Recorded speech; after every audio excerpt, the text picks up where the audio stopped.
A partir de ahora y en la radio de la universidad, comienza La Suerte Está Echada, con la conducción del profesor Luis Rolón, donde repasaremos las últimas noticias del día, entrevistas en vivo, análisis críticos, debates de ideas sobre la realidad local, provincial y nacional, el rol de la justicia y perspectivas económicas. La Suerte Está Echada. La Suerte Está Echada. Un programa de actualidad política con voz propia, desde ahora y hasta las 17, en Un Caos FM. La Suerte Está Echada. Bienvenidos.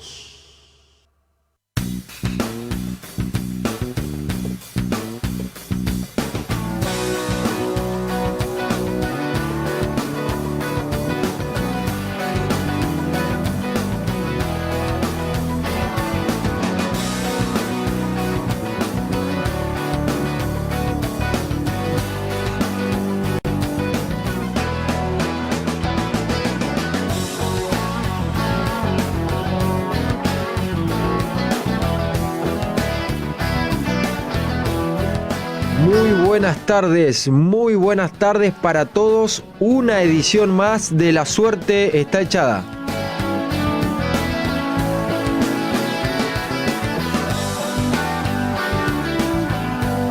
Muchas gracias por el acompañamiento de siempre, por estar desde el otro lado, para escucharnos, para hacernos compañía. Esperamos que nosotros también podamos llegar a cada hogar, a cada rincón de nuestro Chaco, a cada rincón también de todos los lugares que nos están escuchando. Un abrazo fuerte y profundo, lo estrechamos junto a nuestro corazón.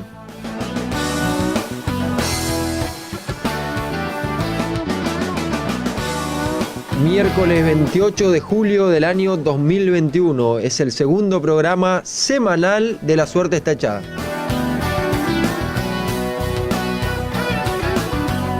Arrancando con buena música, como siempre, con toda la colaboración y el acompañamiento, operación técnica de Diego Pikachu Ledesma.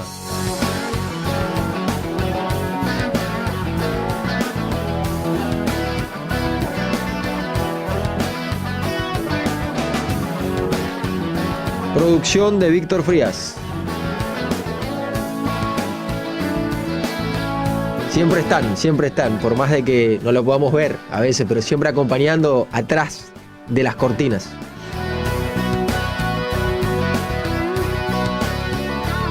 ...28 de julio, como dijimos, 28 de julio del año 2021, una fecha significativa. Queremos seguir profundizando junto a nuestra audiencia en todo lo que respecta a estos acontecimientos clave, estos acontecimientos cruciales que van a ser protagonistas de la historia contemporánea de nuestro Chaco, de nuestra nación. Vamos ya a transitar los momentos finales, los momentos cercanos a la elección, a las PASO del 12 de septiembre, después de dimes y diretes, después de varias idas y vueltas. Nos hemos encontrado con los nombres de los precandidatos que intentarán representar al pueblo chaqueño, tanto en el Congreso de la Nación como en el Poder Legislativo de nuestra provincia.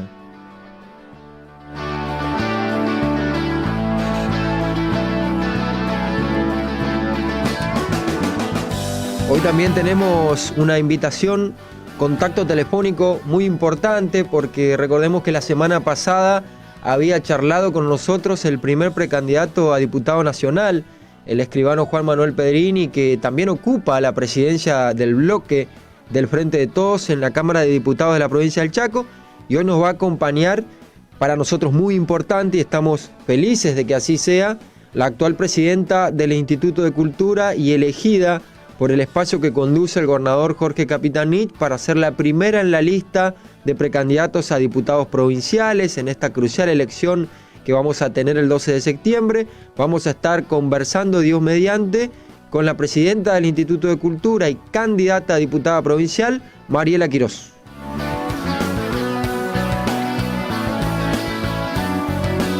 Una fecha significativa que nos trae a la mente el 28 de julio del año 2021.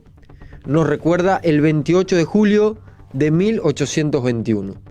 La figura de San Martín, la figura de la independencia del Perú, esa visión americanista tan profunda de patria grande, que muchas veces se declama pero pocas veces se cumple, que está presente en la boca de los proyectos emancipadores y también de la dirigencia política de los distintos países de nuestro continente, de Sudamérica, de Latinoamérica, pero que poco se habla y poco se analiza. San Martín en el Perú ha dejado una impronta muy importante, muy reconocida por el hermano país. Había una idea muy instalada en la etapa de la lucha por la independencia entre los patriotas, después de dar el paso de formar juntas en representación del, entre comillas, prisionero rey Fernando VII en manos de Napoleón, que no era ni prisionero ni era tan aclamado por los habitantes aquí de las colonias, en los que se creía que para romper definitivamente lanzas, romper definitivamente la ligazón que teníamos con los restos del Imperio Español, en lo que fue el denominado Virreinato del Río de la Plata, el poder central español estaba en el Alto Perú y en el Perú. El Alto Perú, una región fuerte, una región rica que contaba con las minas de plata de Potosí, que contaba con el poder, la sede del poder virreinal, que era la herencia de lo que fue el poderío del Imperio Inca, con el Cusco, con todo lo que significó el Tahuantinsuyo, y las distintas expediciones desde 1810 en adelante trataron de conquistar para sus reductos, para su política independentista y para su vocación de que los territorios deberían acompañar las ideas políticas de Buenos Aires. Trataron bajo todas las formas posibles y todas las expediciones militares posibles conquistar el Alto Perú, porque desde ahí se entendía que podía llegar la contraofensiva o la contrarrevolución.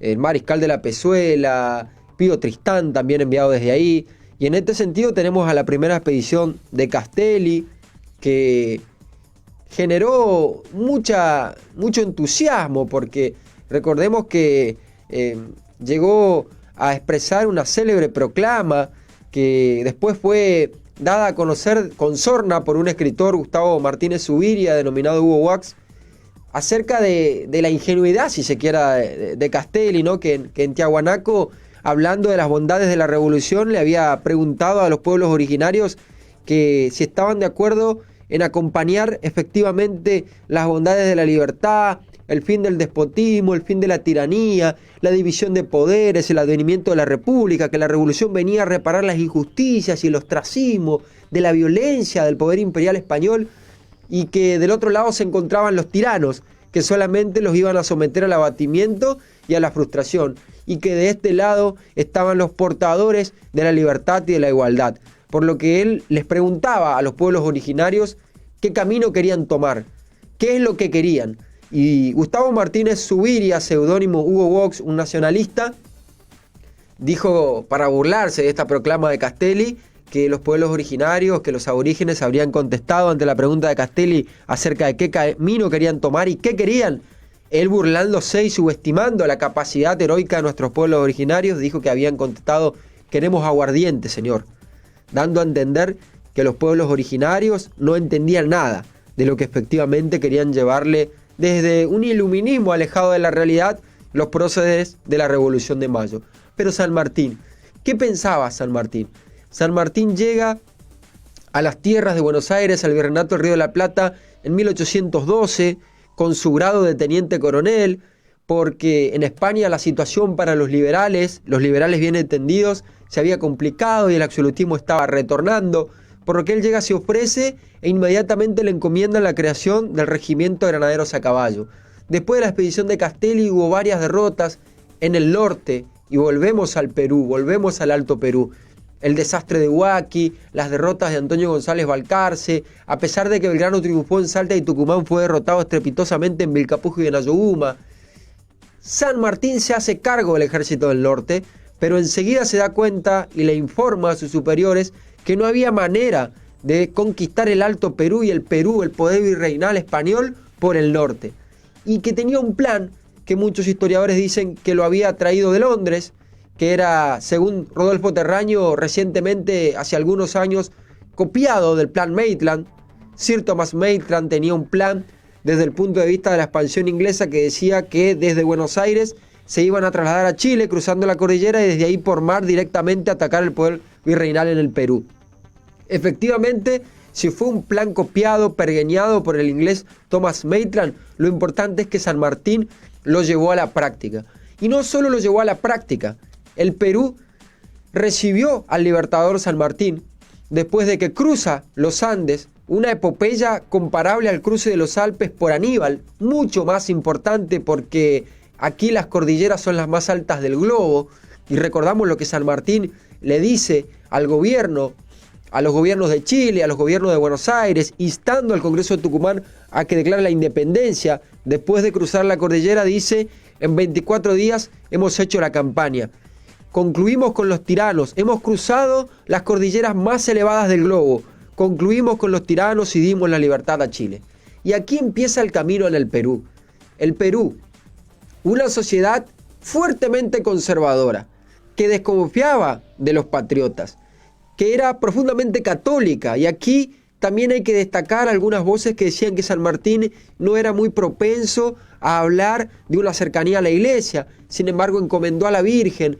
En su reglamento para las tropas del ejército de los Andes era muy duro, muy fuerte contra aquellos que despreciaban ir a misa, que se burlaban de la religión, que se burlaban de la palabra de Dios, que se burlaban de los sacerdotes. Así que en lo concreto, en la realidad, San Martín, como Belgrano, que era un profundo católico, realmente no se enfrentaron a la iglesia, pero también tenemos que entenderla como un acercamiento a esos pueblos conservadores que veían en los revolucionarios la llegada de ideas extrañas.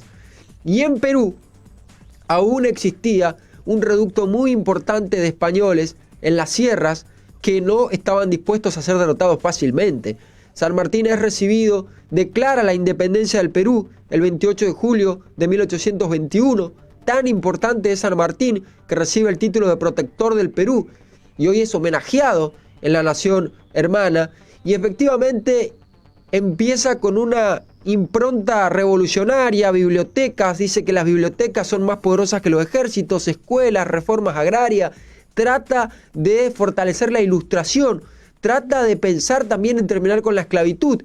Todas estas luchas cotidianas y diarias las trata también de llevar adelante con un cambio en el régimen político, pensar en una monarquía, pero no una monarquía parlamentaria al estilo de las europeas, porque si bien era republicano entendía que se necesitaba un poder centralizado, un poder fuerte que pueda ser totalmente poderoso ante la anarquía que reinaba, producto de las desavenencias.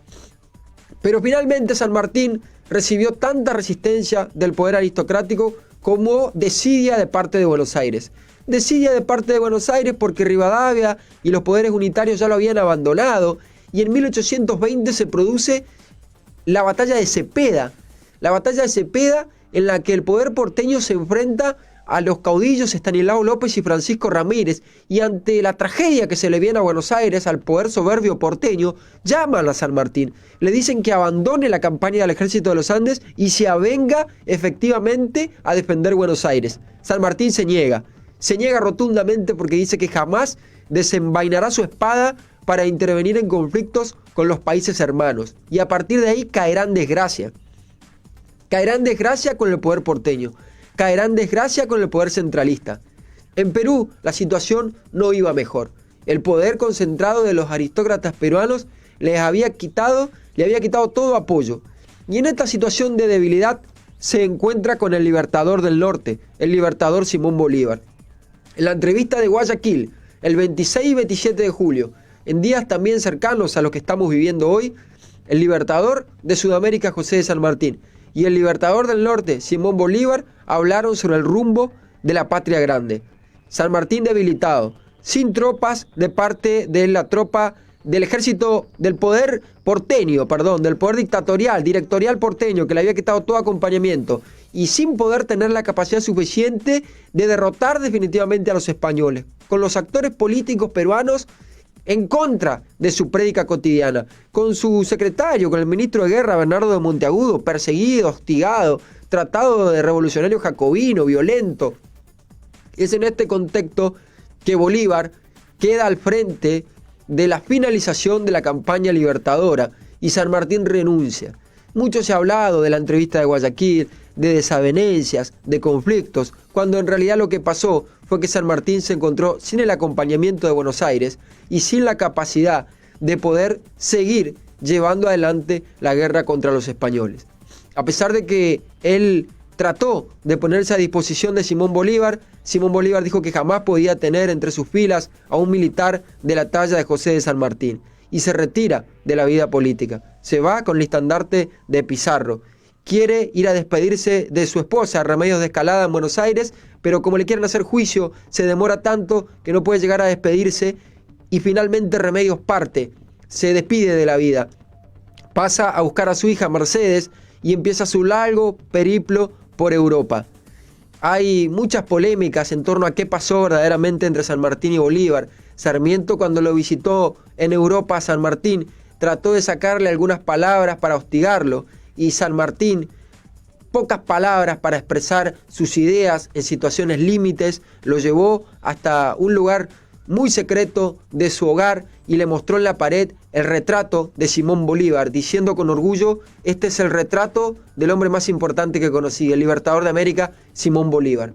Este es el pensamiento de hermandad que debemos tener.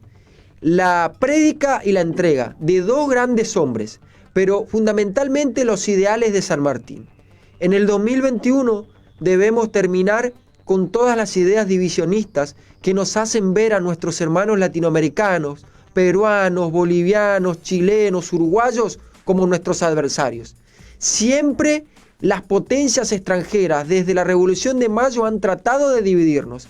Por eso el virreinato del Río de la Plata terminó totalmente extinguido, dividido en republiquetas. Perdimos la banda oriental que se convirtió en Uruguay, perdimos el Paraguay, perdimos Chile, perdimos Bolivia, perdimos Perú y nos hemos enfrascado en conflictos intestinos, cuando debiéramos hacer frente con la grandeza de nuestras naciones a todos los desafíos que se venían por delante.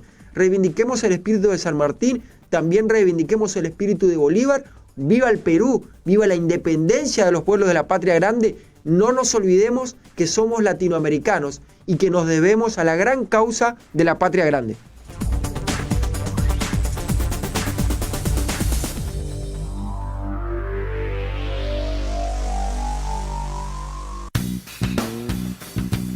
Fecha tan significativa. Vamos a ir a una pequeña pausa y ya intentaremos entablar contacto con la precandidata a diputada provincial por el Frente de Todos, Mariela Quirós. La suerte está echada. La suerte está echada. Tono Caos FM 101.9. La radio de la universidad. Acompaña al profesor Luis Rolón en La suerte está echada. El municipio con voz. Municipalidad de Villarrío Bermejito. Intendencia Julio César Paredes.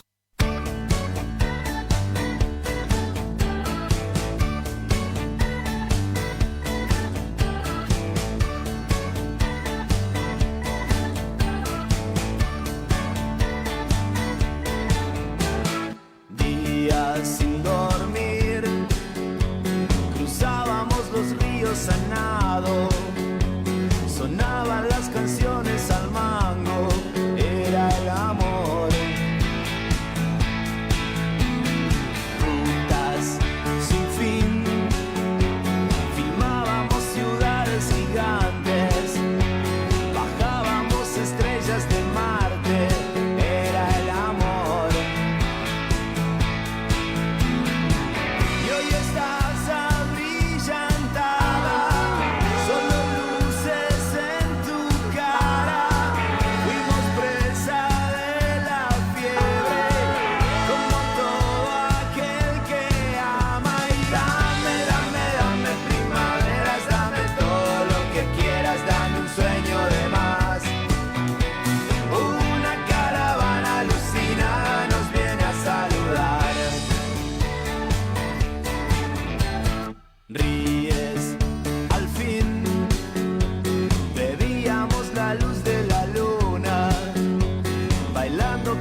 suerte está echada. La suerte está echada. Todo un caos FM 101.9. La radio de la universidad.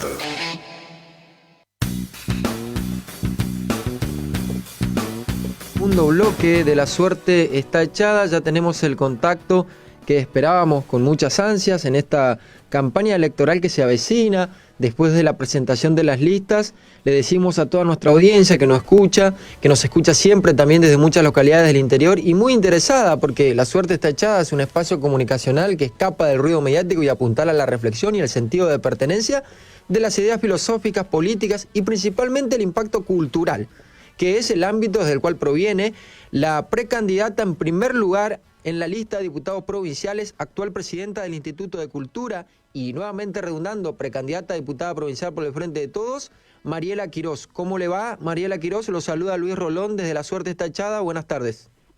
¿Qué tal? Buenas tardes a ustedes, ¿cómo están? La verdad que un placer estar, recién estoy llegando de Saspeña, anduve en un rápido raíz, prometo que voy a estar volviendo en unos días, pero anduve por la ciudad de ustedes y la verdad que como siempre digo, para mí es un placer y sobre todo un honor saber que en cada uno de los lugares que recorro por toda la provincia y cada uno de los lugares que visito, soy muy bien recibida.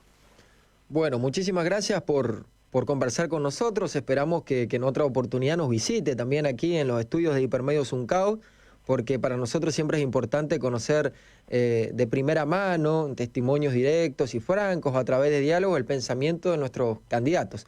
Y empezando un poco con esta charla, que siempre nosotros tratamos de darle una impronta distinta a pesar de lo crucial de la coyuntura electoral, en el marco de la postulación de candidaturas, usted que proviene desde lo cultural, ¿no? Que ha hecho un trabajo muy importante, primero como secretaria de Cultura en el municipio de Resistencia y que actualmente también desde el Instituto de Cultura. Considero yo que nosotros tenemos, desde el debate político, y después podemos ir a las obras o lo que usted considera importante que se va a discutir desde el debate político, pero considero yo, y también hablábamos recién con nuestros oyentes, que tenemos que seguir fortaleciendo el debate, la batalla o la resignificación de sentido desde lo cultural.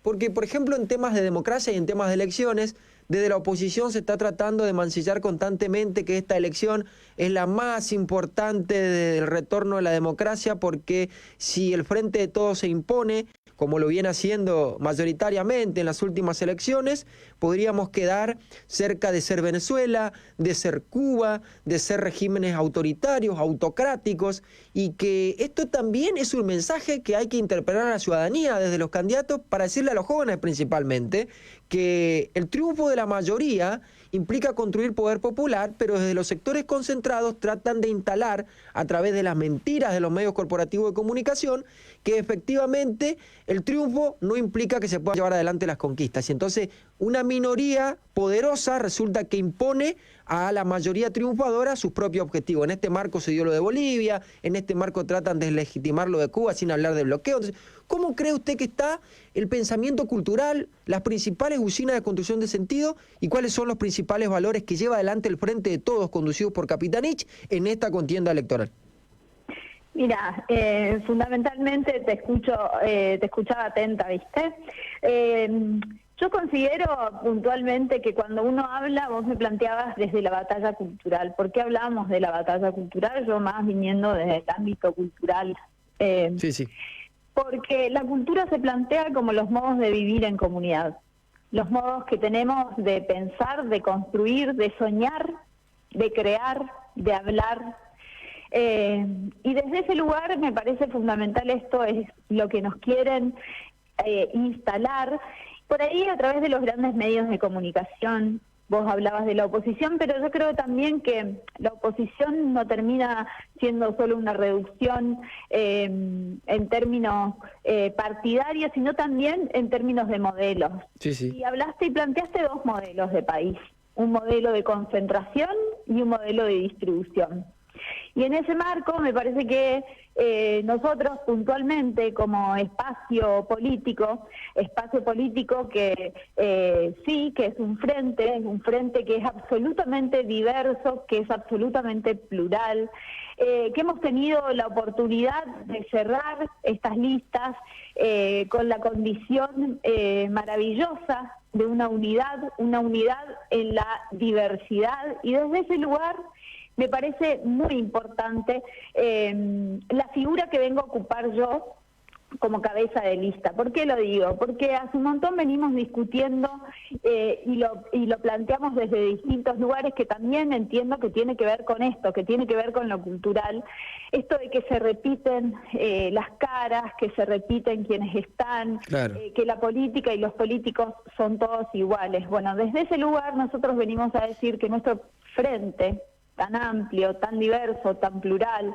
y en ese sentido que puede representar y representa las voces, las historias, las identidades, las expectativas de más de 1 millón de chaqueños y chaqueñas, es fundamental poder pensarnos en el marco de esa diversidad para poder empezar a decir y decirnos qué es lo que tenemos que votar y dejar de votar, y en qué nos vamos a convertir y en qué nos vamos a dejar de convertir. ¿Por qué?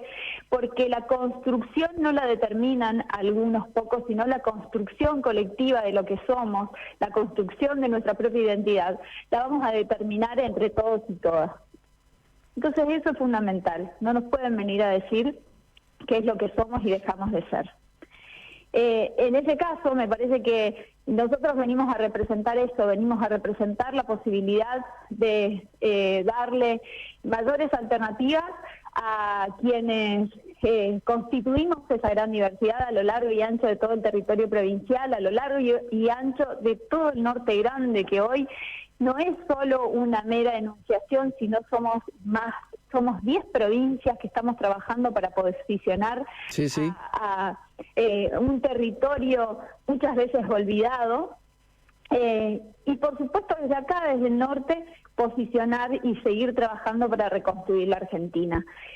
Nosotros venimos justamente a eso, a poder defender lo conseguido, a seguir construyendo ese futuro que nos merecemos los chaqueños y chaqueñas. Y vos decías recién, y yo vengo repasando mis encuentros y mi trayectoria al lado del gobernador, y por qué cada vez que pienso en la posibilidad de seguir participando en las distintas instancias donde me toca estar. Hoy me toca esta enorme responsabilidad que tanto el gobernador como la vicegobernadora me encomendaron, que es encabezar una lista de la diversidad, una lista de la unidad, una lista de la pluralidad de voces.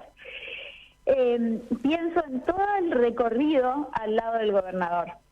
Y el recorrido sobre todo de obras, porque el otro día cuando lanzamos la lista, lo lanzamos desde el acueducto, desde la segunda obra más importante de la Argentina, un acueducto que está por inaugurarse hacia el 2022, un acueducto que va a llevar agua a más de 400.000 beneficiarios de toda la provincia, Sí, sí.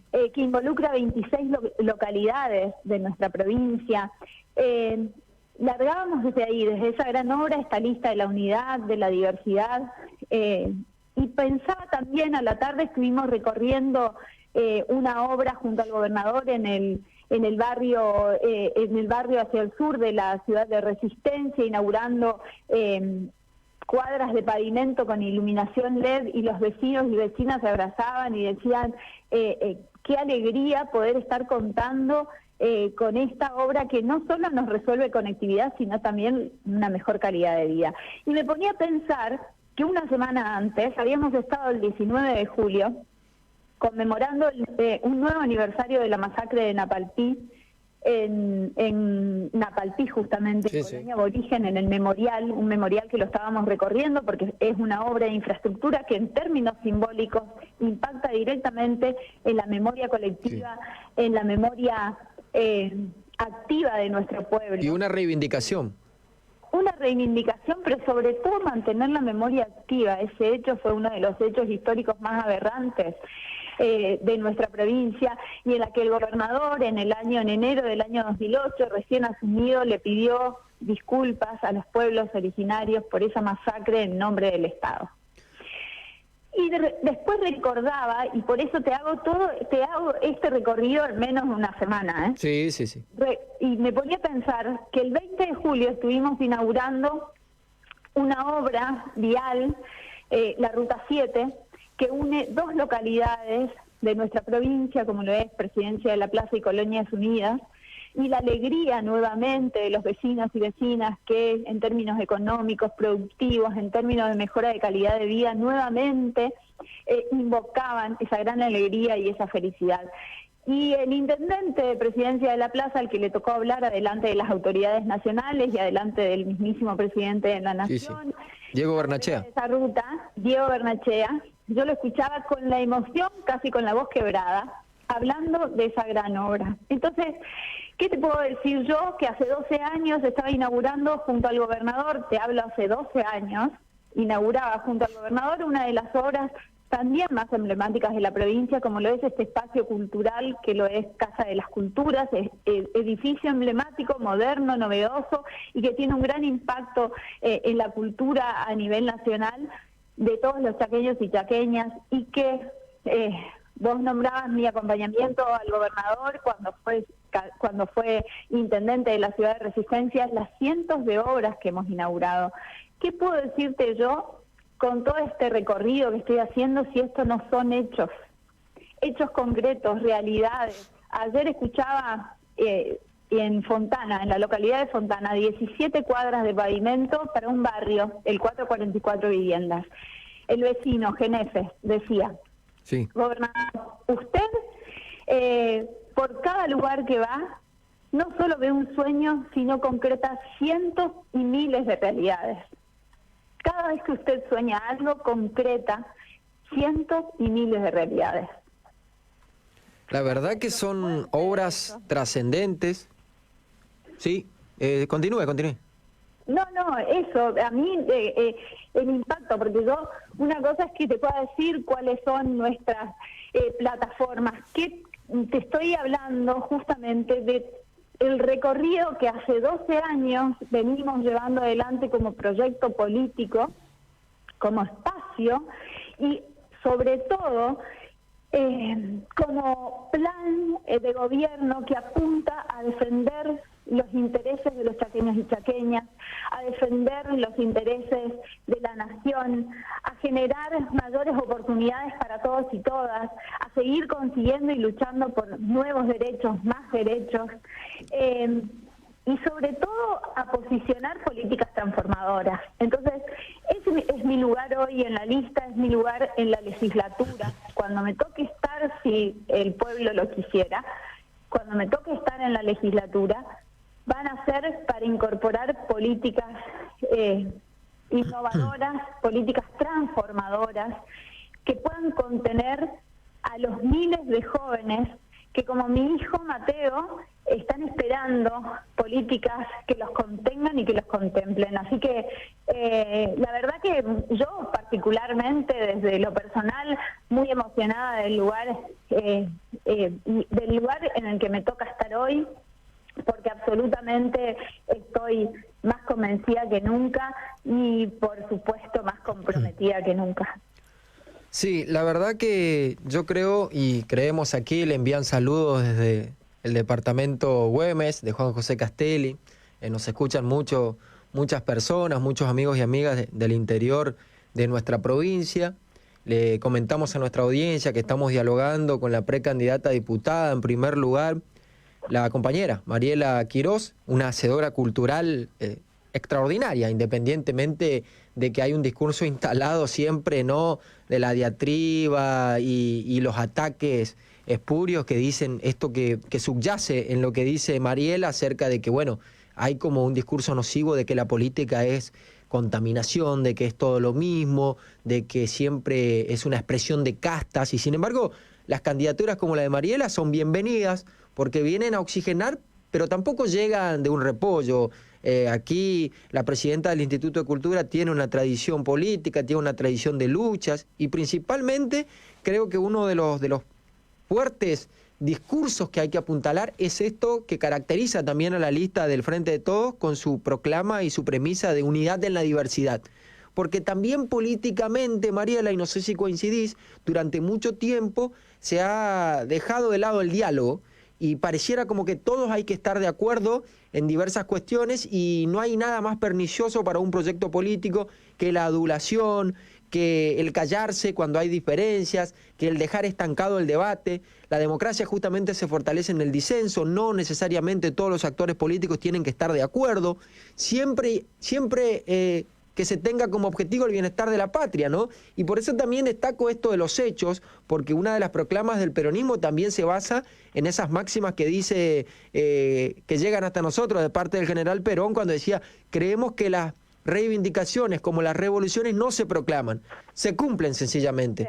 Por eso preferimos los realizadores a los teorizantes. Ahora, la realización también tiene que tener su arraigo filosófico en el espíritu del pueblo, que yo creo que esa es la tarea que también se tiene que hacer desde la práctica política, porque a veces las obras, si no se explican, si no se militan en el buen sentido, generan esto de que se terminan apropiando. Bueno, aquí en Saspeña nosotros decimos a nivel pandemia, cuando teníamos problemáticas, siempre se trataba de atacar aquí del municipio al gobernador, y cuando había un avance, el intendente aparecía como indemne, ¿no?, ante todo ese avasallamiento. Entonces me parece que todas estas problemáticas hay que también trabajarlas y abordarlas con seriedad.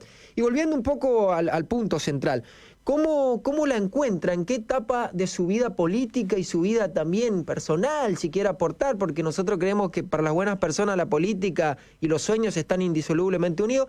¿En qué momento de su vida la encuentra la candidatura y qué cree, cuáles creen que son los principales desafíos y qué se juega en esta elección para el Chaco?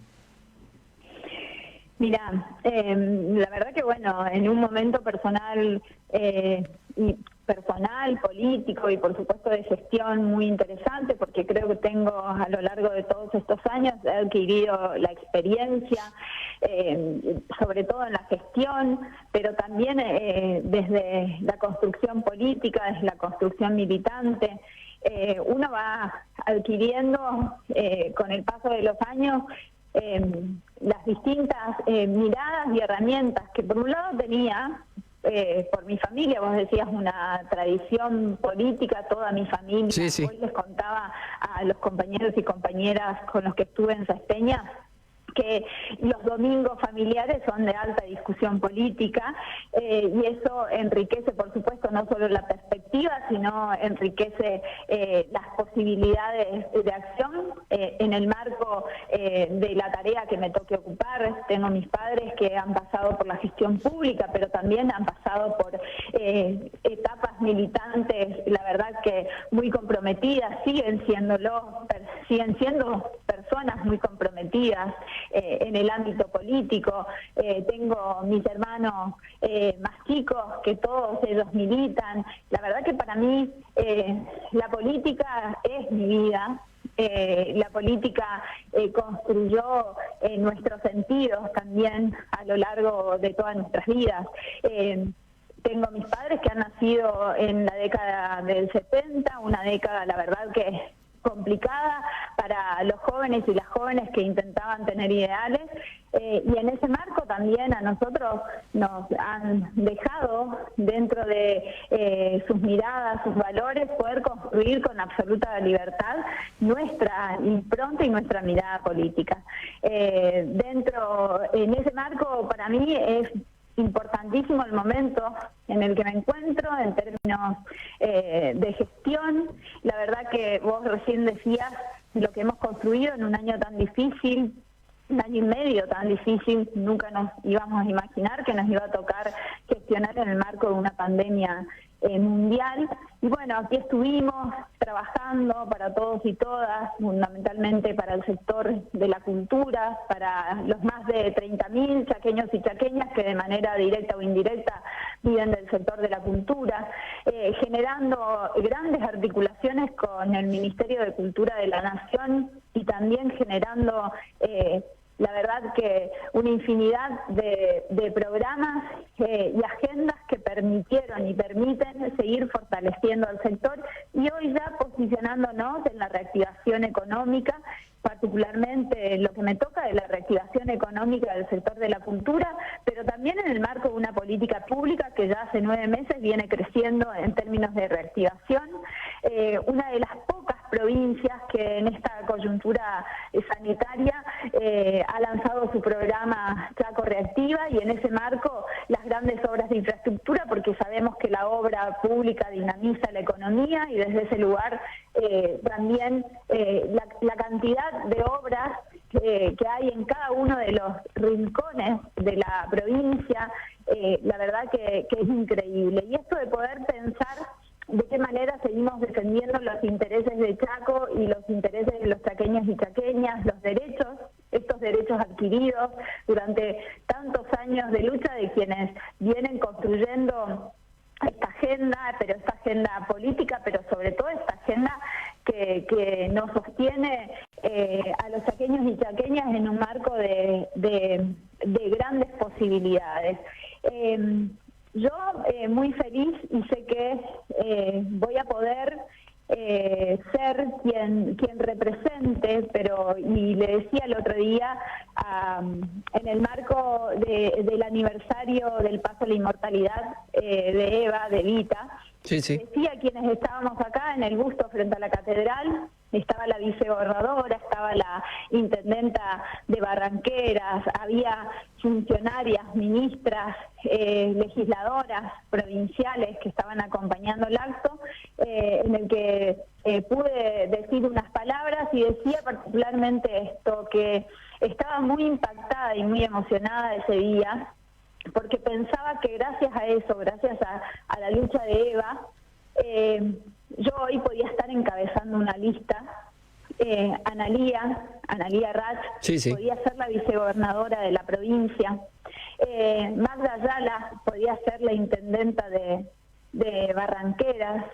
Entonces era fundamental, uno al relatarlo se iba dando cuenta de las posibilidades que nos dio una gran luchadora como Eva Perón, y como Eva Duarte, como Evita. La verdad que es increíble poder pensar el lugar que hoy estamos ocupando y los grandes desafíos que tenemos por delante, porque entiendo que representamos eso, representamos la renovación y la incorporación de políticas transformadoras en el marco de la legislatura, y con eso una calidad institucional que es necesaria en este momento. Muy claras sus palabras, muy contundentes desde el punto de vista de los pronunciamientos políticos. La cultura envuelve todas las actividades del ser humano, de las comunidades, y en Chaco tenemos que rescatar todas las voces, ¿no?, que se viene trabajando en ese sentido hace mucho tiempo. Por eso nombraba con mucha precisión la reivindicación acerca de la masacre de Napalpí, entender que tenemos diversas identidades, que tenemos diversas religiones, que hay todo un proceso, ¿no?, que va mucho más allá de un simple crisol de razas como se ha tratado de instalar de la historia oficial, sino que tiene que ver con distintas culturas que forman parte del espíritu de nuestro Chaco profundo. Aquí la saludan nuevamente desde Juan José Castelli. Alcides Martínez dice: necesitamos mujeres que cambien la historia de nuestro pueblo, una gran trayectoria con hechos y no con palabras. Un saludo. Desde aquí de esas peñas, Jorge Daniel Moreira. Saludos a Mariela Quiroz de parte de Jorge Moreira, bueno, y varios más aquí que están acompañando esta transmisión.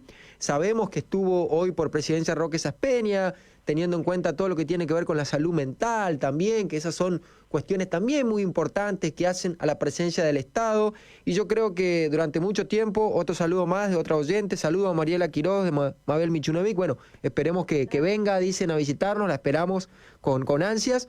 Entonces yo creo que todas estas, con todas estas medidas tienen que fortalecer la presencia de un Estado, porque también detrás, Mariela, subyace la idea de un sector, como dijiste hoy, no solo dirigentes políticos, porque los dirigentes políticos de la oposición muchas veces actúan como ariete del poder concentrado. Y el poder concentrado y conservador lo que quiere es bregar a través del discurso de la antipolítica por un abandono de las funciones del Estado, y los que pierden ahí son los más humildes, que son los que necesitan de un Estado presente para más educación, necesitan de un Estado presente para más salud, lo que nos ha demostrado la pandemia, que antes del gobierno de Fernández y de Capitanich, el Ministerio de Salud fue degradado a secretaría. Se dejaron vencer vacunas sin pandemia. se endeudó al país por 57.000 millones de dólares con el FMI, con el mercado externo a 100 años, sin pandemia. Entonces, ¿cómo fortalecemos el aparato productivo? ¿Cómo pensamos en el futuro de nuestros jóvenes? Dar una discusión verdadera, como la que vos planteás, dejando de lado las chicanas y dejando de lado la mediocridad. Creo que es un poco el desafío de la clase política y que tiene dirigentes muy importantes y muy jóvenes como vos. Así que algunas palabras finales que quieras decirnos, cómo sigue la agenda, cómo crees que van a suceder los acontecimientos de los siguientes días. Estamos llegando al final, nos hemos excedido un poquito, así que lo que quieras decir para terminar, y te agradecemos. Yo primero agradecerles a ustedes por la invitación, no va a ser la primera vez que voy a estar compartiendo esta charla con ustedes y tampoco va a ser la primera vez que como hoy en el marco ya de una campaña iniciada voy a estar visitando Saspeña. Así que nos vamos a estar cruzando seguramente con quienes nos estuvieron saludando al aire. Sí, la esperamos. Y por supuesto compartiendo ahí tal vez en vivo las próximas notas. Pero no quería dejar de decir esto, que para mí no es un lugar común pensar que decir que Saspeña es el corazón del Chaco. Mirá, a mí cuando era chica había un escritor, Gustavo Roldán, que saspeñense, sí, que particularmente decía que Saspeña lo describía como un lugar del Chaco maravilloso, como un territorio maravilloso. Y la verdad que yo siento, y estoy convencida en realidad, de que el Chaco es un lugar maravilloso. Entonces, me parece fundamental poder pensarnos desde ese Chaco maravilloso y pensar que no solo yo, porque esto me parece que tiene que ver con una cuestión colectiva, sino que vamos a defender al Chaco y vamos a defender el futuro de los chaqueños y chaqueñas, el futuro de los y las jóvenes, que me parece que es fundamental en esta instancia. Vos lo dijiste hace un rato, el futuro de los y las jóvenes. Y a partir de ahí, pensemos que tenemos y debemos seguir construyendo este Chaco que yo fui narrando a lo largo de todos estos minutos que estuvimos compartiendo, este Chaco que hace 12 años viene creciendo, hace 12 años y lo tenemos con obras que se palpan, que tenemos el deber de seguir construyendo este Chaco que nos merecemos. Lo tenemos y lo vamos a seguir haciendo. Así que, bueno, nada más que decirles que muchísimas gracias por el espacio, abrazarlos a todos y todas a la distancia y que ya nos estaremos encontrando. Muchísimas gracias, Mariela Quiroz, un fuerte abrazo y excelente resto de jornada. Igualmente para ustedes. La suerte está echada. La suerte está echada. Todo en Caos FM 101.9. La radio de la universidad.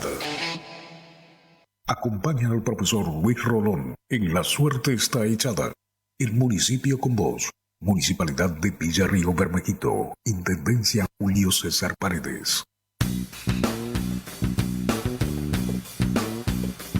Llegamos al final de nuestro programa. Gracias a todos los que participaron, enviaron sus mensajes. También se ha comunicado con nosotros el señor Aguilera, de aquí de Presidencia Roque Saspeña, del barrio Aranceller, un oyente muy respetuoso y que con sus opiniones no hace más que alegrarnos, enaltecer nuestro trabajo, porque efectivamente todos los que hacemos La suerte está echada, desde la producción de Víctor Frías, con los colaboradores que siempre están, el gran trabajo, extraordinario trabajo en edición y operación técnica de Diego Picachu Ledesma, y todos los que son parte de la familia de Hipermedios Uncao, trabajamos para sacarle una sonrisa, para hacerlos pensar, para hacerlos reflexionar todos juntos, todos y todas, y que no siempre nos impongan noticias desde los centros de poder, que nosotros también podamos generar noticias, que también podamos interpelarnos, que pensemos qué podemos hacer para nuestros jóvenes, que pensemos qué podemos hacer para fortalecer a nuestra familia, que amemos a nuestro país ante tantos mensajes pesimistas que nos meten en la cabeza constantemente diciendo que tenemos que irnos, que ojalá pudiéramos viajar. No, defendamos nuestro país, amemos nuestra patria, respetemos nuestra nación, honremos nuestra historia. Un fuerte abrazo, que Dios los bendiga, hasta la próxima edición de La suerte está echada.